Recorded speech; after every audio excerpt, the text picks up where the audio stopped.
श्री सच्चिदानंद सद्गुरु साईनाथ महाराज की जय।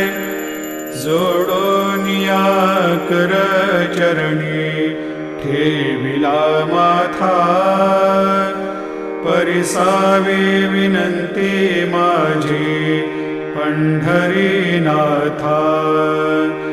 असो नसो भाव आलो तुझिया ठाया, कृपा दृष्टी पाहे मजकडे सद्गुरु राया। अखंडित सावे ऐसे वाटते पायी, सांडोनी संकोच ठाव थोडासा देई। तुका म्हणे देवा मा